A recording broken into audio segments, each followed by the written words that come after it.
I love this line. Catholic monks had no problems understanding the Buddhist monks, but that it was the clergy of the two religions who were unable to understand each other. Kind of talks about the difference between like shaman and like the modern day priest, and the shaman. This is the one line that really got me. The priest is a functionary, and the shaman is someone who's had an experience. And I think that like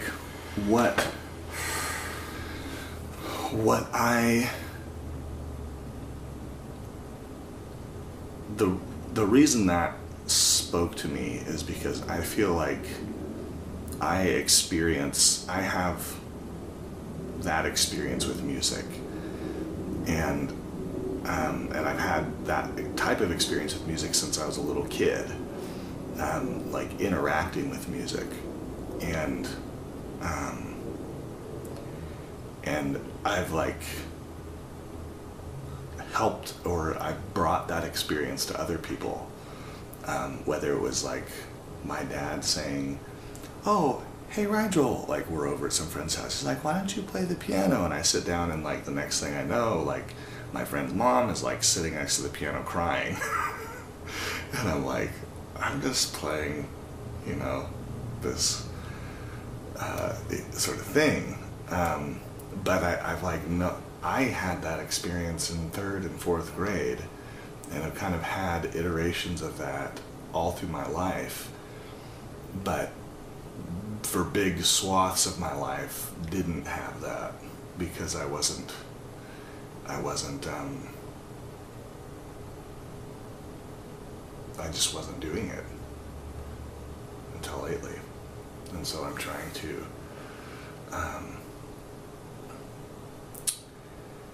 think of that in terms of like what's next for me with music, and thinking about like a live performance type setting, and what sort of live performance would like work for me right now. And I'm actually about to I'm working on my January newsletter, which was supposed to go out on the 1st, but I kind of have a loose grip with time deadlines. But one of the things I'm going to announce is doing house concerts, and basically making a call to people who would be interested in hosting, who have like a space to host, 20 plus people, and can have a network, that they'd want to share, and who would be interested in an experience, a Rigel experience. And a friend, this is what's so cool, is I've had a hard time kind of delineating between my paid professional music and my creative work music that may become my paid professional music. That's great. And I had coffee with a friend who is a songwriter.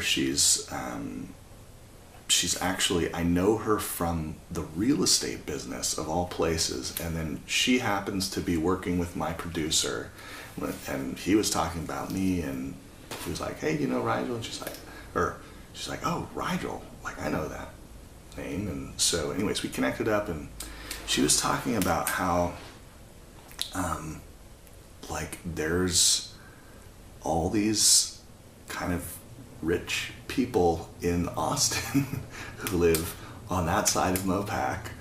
This isn't just for rich people, this is what kind of got me thinking about it. There's all these people who have big houses and big networks and do this all the time for musicians. Like that's what they do, is they open up their house. And for me, the difficulty was I've always been in this mindset of like, well, if I'm gonna play for you, you're gonna have to pay me like high dollar per hour. Like I have to convince, my family that it's worth me like leaving the house for a night, and all this stuff's going through my head. Like, why I'm gonna have to charge them for that? And she was like, well, there's another like model, and that is a donation-based model where you do it for free. They bring you basically people, and it's up to me to create an experience that's memorable and worth it. And this is great. And so that really got me thinking, because it's a lot of pressure for me to like try to put on a show at a club or something that is a world that I'm really unfamiliar with. Like I don't know that world. I don't know how. I'd have to like hire musicians probably to pull something like that off, and then who knows, no one shows up and I'm like out a bunch of money. Whereas like someone's living room or back porch or something is like, that's where I'm most comfortable anyways. And it turns out there's this whole like movement towards house concert type stuff. So anyways, it's interesting how this is all kind of emerging at the same time. Well, I love what you're saying, because I'm exactly in the same place. Mm-hmm. How so? In doing my interviews, Mm-hmm. and that being I play the video camera and I play the interviewer. Mm-hmm. In the same way that what I'm doing though, in my way, is getting a chance to interview Mm-hmm. you, Mm-hmm. and to say that the interview that I do is going to be so valuable that you're going to want it afterward. I'm not going to, because I spend a lot of time convincing you in advance to pay up front Mm-hmm. for an interview of you. Yeah. What if I were to flip that and do it in a donation model and be able to say, no Yeah. problem, let me do the interview first. Yeah. Then you can see whether or not you want it. Yeah. And then I have to convince Melissa it's not true. I really don't have to convince her. Yes, she is my CFO. Yes, she does, make sure that the bills are paid each month, and and she watches the finances. And yes, she does sit there and go, dude, you're doing what? What are but you still, Yeah. she's not going to stop me. Mm-hmm. This is my excuse Mm-hmm. that I use. Oh, well, I don't have her approval. Bullshit. Mm-hmm. It's really me. Let's peel away that excuse, Mm-hmm. and really get to the bottom of it. And the thing is that I either trust that my gifts Mm-hmm. and that have a value, Mm-hmm. and that my doing these interviews and doing them will have a value, Mm-hmm. and the people will see it, and they're going to want it, and some people are and some people aren't. Mm-hmm. Yeah. But am I willing to make that a living room experience? Am I willing to do that living room experience and take my instrument Yeah.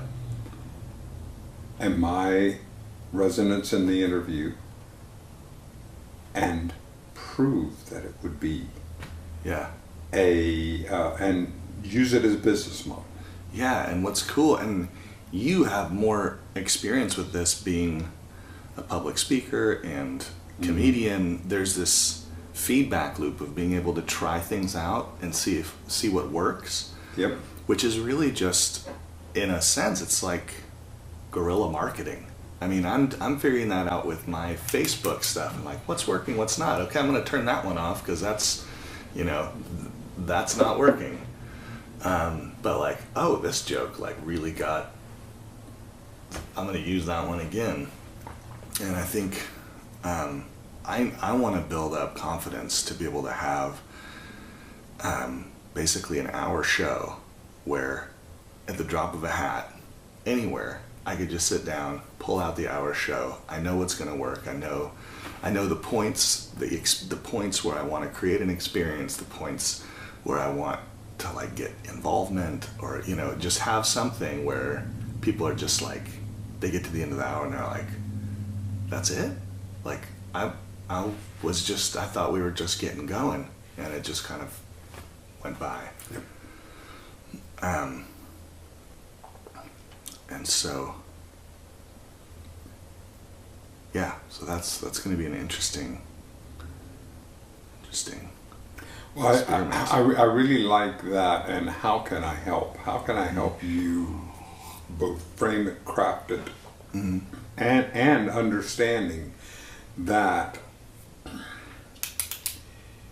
if the first 5 shows were only 60% of the way there, Mm-hmm. Yeah.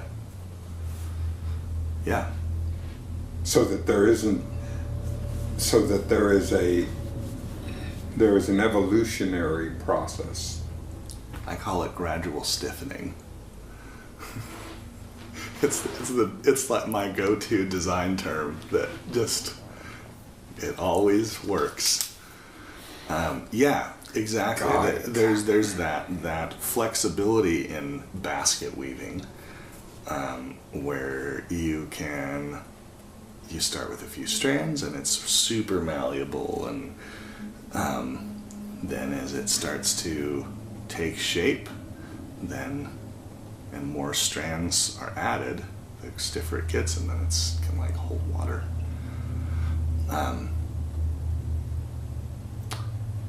But yeah. So that's where and to borrow as so many other musicians have, or whatever have, but let's own it for ourselves. Mm-hmm. The Rigel Thurston experience. Mm-hmm. The Dennis Tardan experience. Mm-hmm. There's an experience Mm-hmm. that we're bringing that picks it out of everything out of comparisons. Mm-hmm. It can't be there. There is no. We're not. Mm-hmm.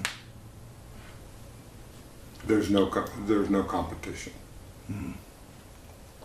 Other than just this is the experience. This is the Mm-hmm. time. This is the time that either we set an hour and a half for an interview, or an hour for an interview, or an hour for an opportunity to have this as a. Yeah. Yeah. Well, I'd be happy to bring you into my my process of figuring out what it's going to look like.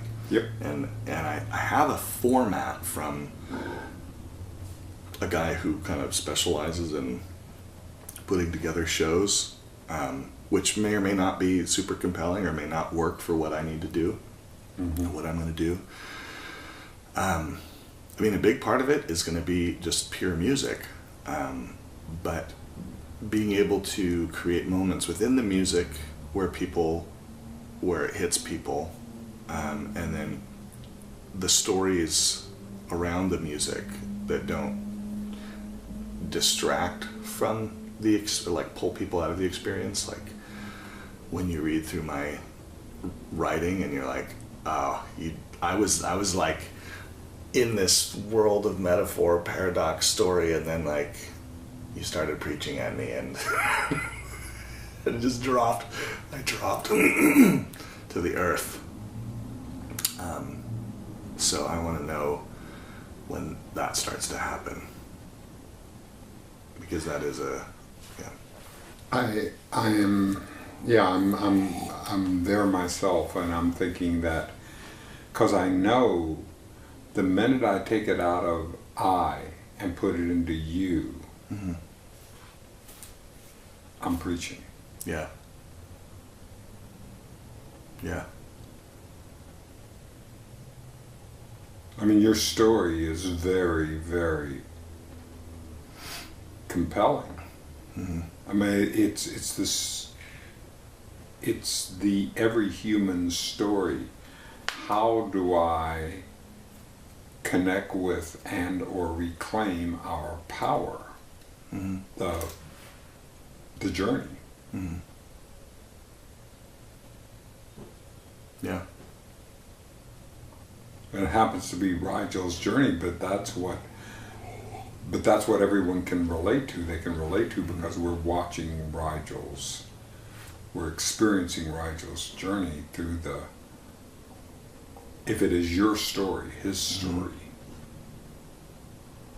in this hour.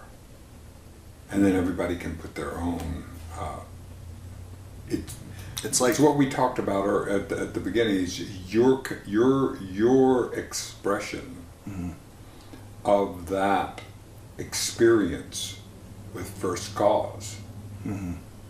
And then that's why people cry, why that mother cried with you when when you were sitting there playing in the fourth grade, and why they were sitting there is because you connected with something. Mm-hmm. And that can't be manipulated. It can't be. Yeah. But that's what I always find interesting about you, is your story. Yeah. Yeah, I had a thought when you were talking about it that, like, the more I can be true to my story and vulnerable and, like, I mean, all I have to do is be a little bit more vulnerable than everyone else. So it's kind of like the teacher just needs to be a chapter ahead of everyone else. But, like, if I can be a little bit more courageous, or just have gone just a little bit deeper into my own stuff, then it's like I'm allowing them to go deeper into their stuff, but through my story it just gives them a little bit of a buffer. It's not quite as scary as just like ripping off the Band-Aid and like looking at the scar.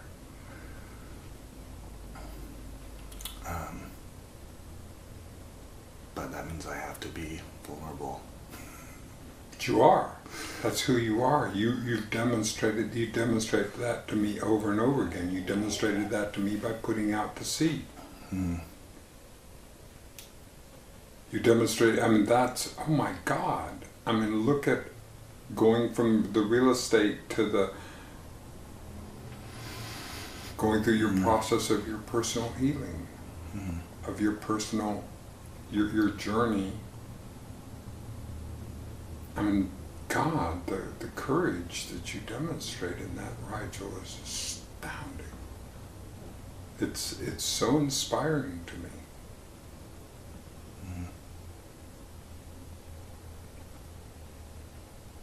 Thank you. I mean, it's already there.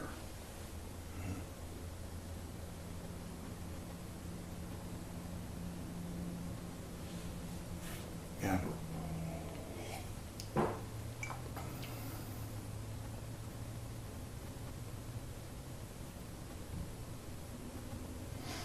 Are there particular songs, or is there music that would, almost like a score, that would go, that would delineate points on this arc? Yeah. Is that even a way to think about it? Yeah, no, that's exactly the way I've been thinking about it. And that's really how my whole hero's journey story thing, which I'm getting serious about finishing again, which I think is all part of this. Like, that's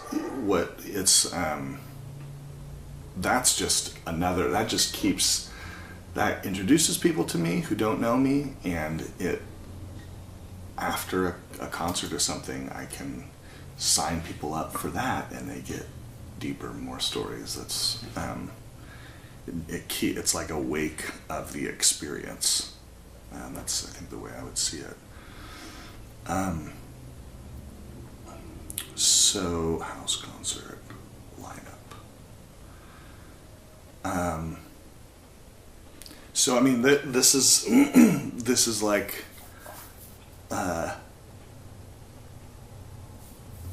this format that I'm using is he's kind of giving a skeleton of what a show should kind of look like. That's maybe an hour length or something. First two songs are introductory songs. I'm not going to hit them over the head, freak them out.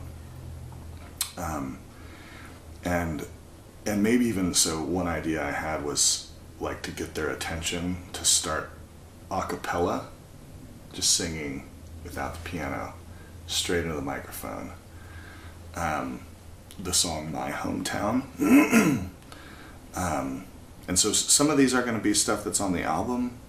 Some of them, I don't know if I would play everything that's on the album. I don't think I necessarily need to. There's other songs that I've been working on that I think would be good. But so that first song, My Hometown, is about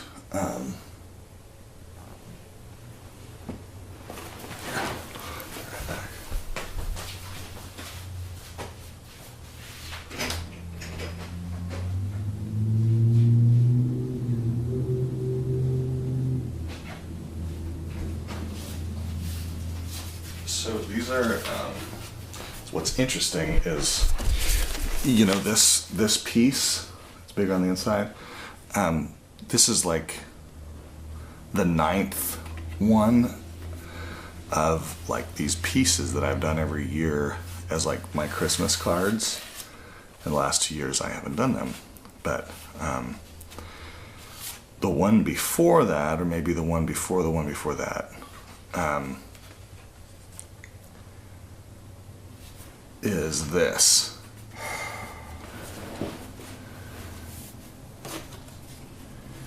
And I've always thought of my hometown, I mean, being, this is kind of a metaphor for my hometown, like everything that I've been looking for. I've been up and I've been down, searching for something so few have found. Sailed on the oceans, around and around, didn't think I would find it in my hometown. And that my hometown is a metaphor for, you know, my heart.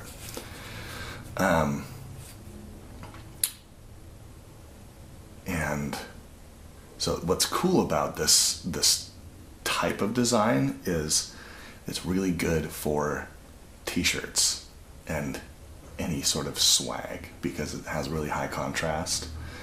And so I put that on a t-shirt and I've already sold a few to friends, but it's, so that's like the component where I can monetize this a little bit and continue that wake of an experience.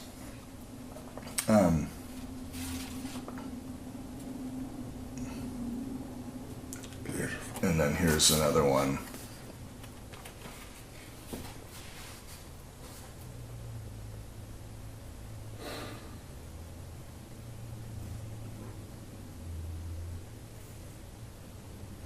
And I love that. I love that it's the order of operations. Mm-hmm. Yeah. You know, it only happens from the inside out. It does not happen. Yeah. Yeah.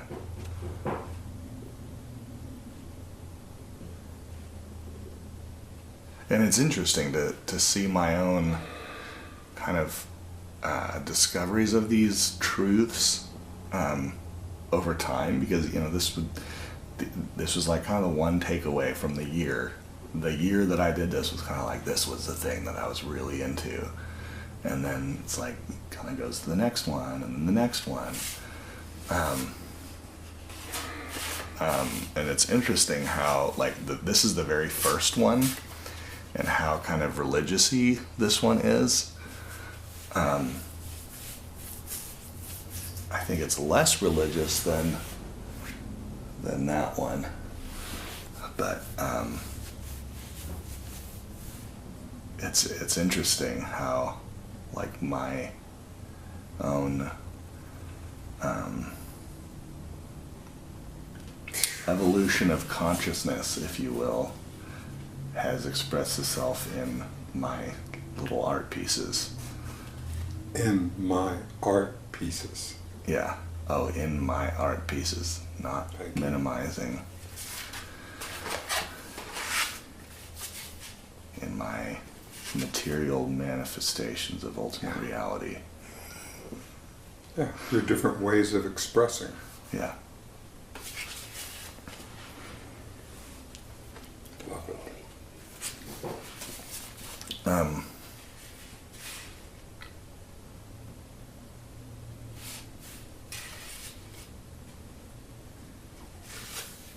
This is just Jesus. Why, thank you. So, I mean, I think the thing to do would be, like, give you this outline that I'm working around, and then, like, maybe pull out the moments in each song that I think relates to the part in the story that I'm trying to bring people through. Without, I mean, this would be, eventually I can do a mock trial with you of the whole thing, but to save a little bit of time, like maybe I pull out the pieces in the song that I'm trying to communicate on this arc that I'm taking people on, and then kind of run through it. It's great. And just give you, like, talk about what story I could tell. I mean, this is all so new to me, like being on camera not being on camera. Being on the mic in front of people, center attention. It's a little scary for me. I know. I understand. And I'm really honored that you let me help you as your midwife to help you birth this thing. This piece. I know that it's laborious. And those of us who don't have to physically bring a child, it's laughable for us to talk with it, but I don't. In many ways, it is a pain. There are labor pains. There are the parts of what this is, and I'm ideally suited to help you to help you bring this into. Birth this child. Yeah. And actually what you said about getting 60% there and my gradual stiffening idea, I need to remember to apply that to my story journey thing that I'm working on, because I feel like I'm getting bogged down in just thoughts of perfectionism, or overwhelmed with how much work it is, and just take a little bit of the pressure off to like make it perfect and just think like, this is the first crack at it, and I can tweak stuff, I can save the files so I can redo it or tweak it over time and see if this is working, and not have this like massive thing that I'm like, oh, it didn't work, now I'm gonna just give up, and Precisely. all that work just thrown away. Yep. So that's what we can. That's where we can really support each other, Rigel. mm-hmm. That's the place to help us get there. Because the distance from 60 to 61 Mm-hmm. is far greater than 61 to 80 or 90 or 100. This is the big leap. The big leap is from 60 to 61. That's the hard one. That's 61 to the next one is much smaller. They get the increments get smaller along the way. Yeah. But the chasm is 60 to 61. Mm-hmm. Or as I like to think of it, in 0 to 1, 0.6 to 0.61 is a far greater distance than 0.61 is to 0.62. Yeah. Doesn't seem like, it looks to us that, but it's not. This is the big one. Yeah, and I've experienced that in my 100 days of songwriting. My point. Yeah, I mean, like that first go through, I think I did maybe 48 of the total 100 days, and I've done 48 of the 100 days, and we're at day 50 today. And so, I'm seeing what you're talking about, for sure. That's where. All right. Well, good. Well, let's wrap up what we're doing here so that we can get what are our learnings, what are our next steps, and what are we moving forward. Help me to clarify that for today. Okay.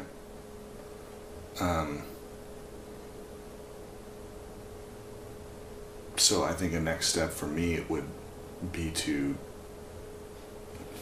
get a rough outline of this show experience.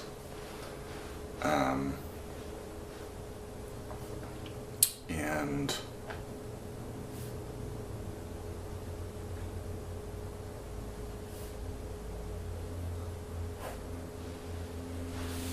okay.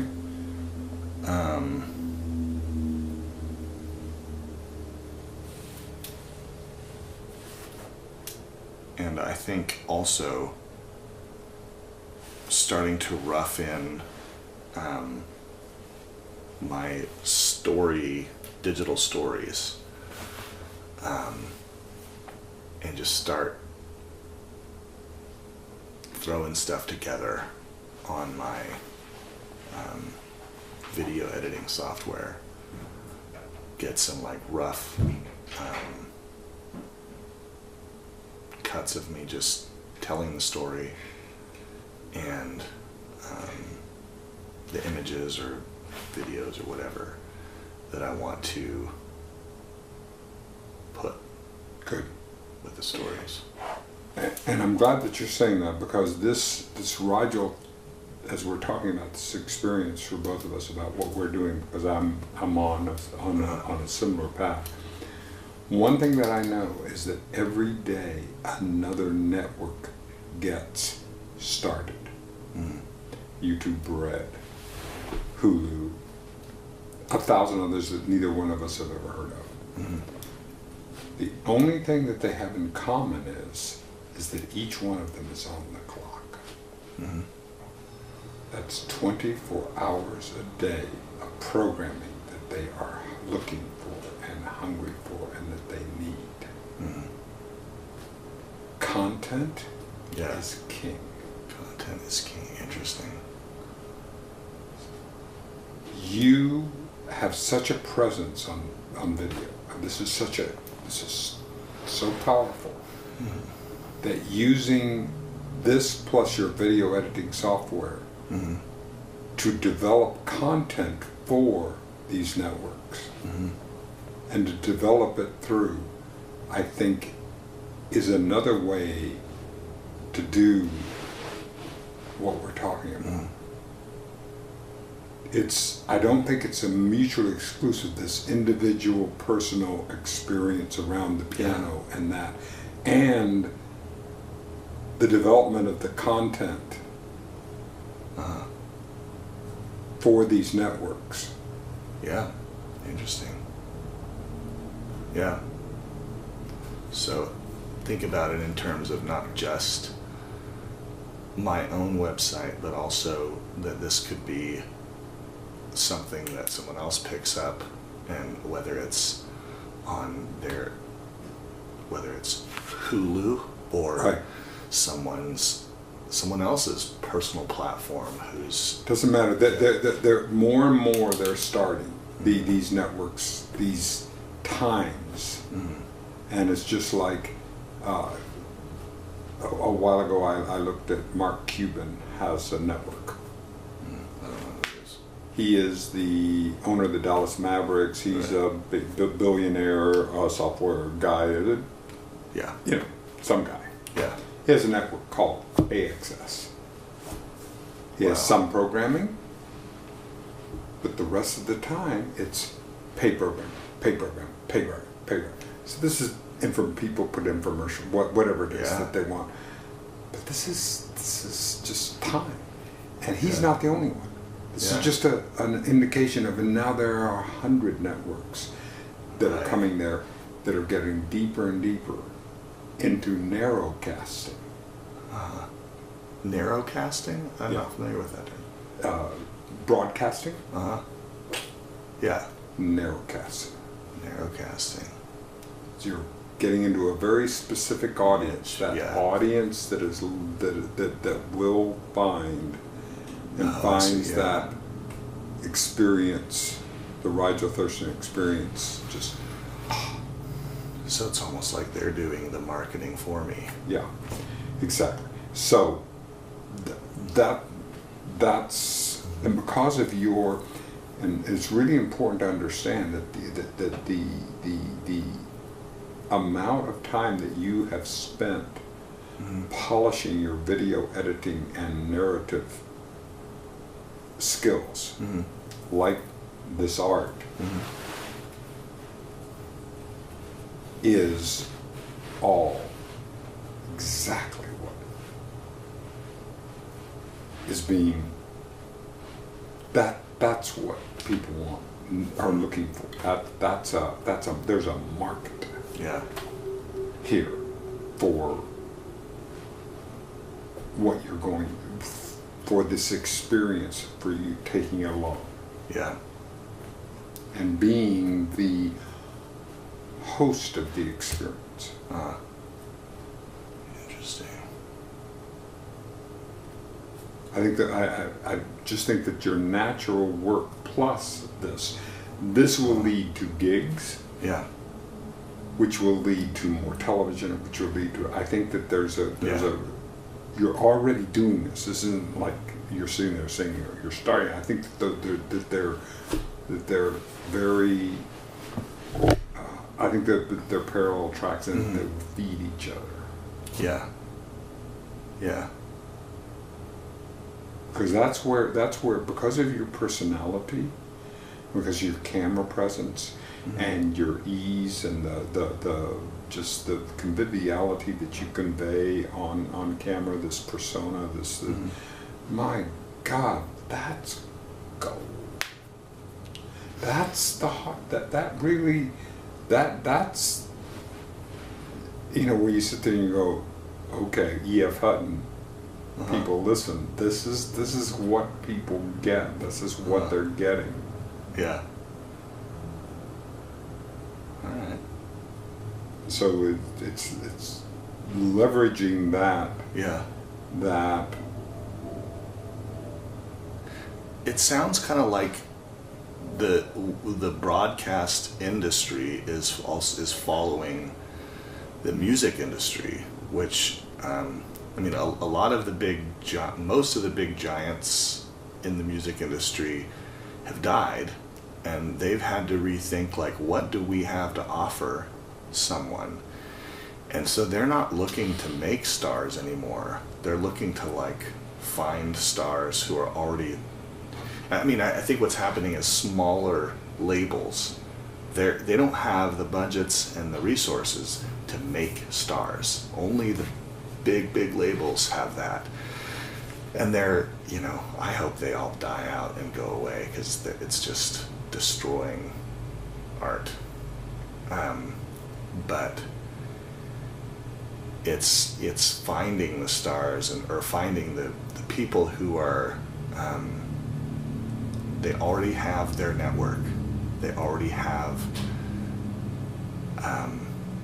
the skills that they need to do, you know, their show or do what they're doing. And it sounds like what you're talking about is like the same thing, is these smaller narrowcasters aren't necessarily wanting to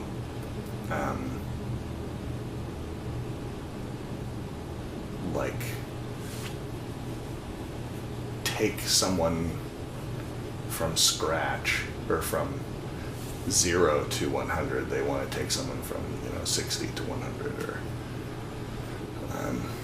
something like that. They want, and this is where content can really be the key to it.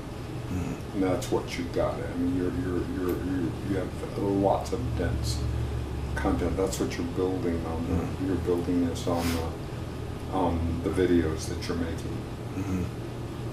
Yeah. Well, cool. So next time, I will try to have a very rough sketch of what sort of story arc experience we could have. Absolutely. And maybe I can even put a time limit of like 15 minutes to go through everything, so I don't get too carried away. Yeah. No more than 15 Yeah, and minutes. let's just go through that, and then we'll look at it. Yeah. Piecewise, and see what it looks like, feels like, tastes like. Yeah. And also be aware of what roughing that out, what ideas spin off out of that. Yeah. Because very often the great idea comes out of being willing to look at the rough piece, but be aware that something's going to be spinning from there. Yeah. It like activates the unconscious. Exactly. Yeah. I'm That getting is that more and more in the story work that I'm doing. Is like I kind of have to sit with the story a little bit and go back through my digital storytelling book and like run through some of the questions that they have, because they even talk about the unconscious, and how this process of like the way that I maybe told the story 10 years ago is different than the way that I tell it now, and like there is unconscious work stuff happening. And so like think about what's the main point that sticks out to you now and not 10 years ago, and really focus on that, because my unconscious is trying to tell me something. And so I am listening. I'm not trying to listen. I'm listening. we are works in progress. Yeah, I like that.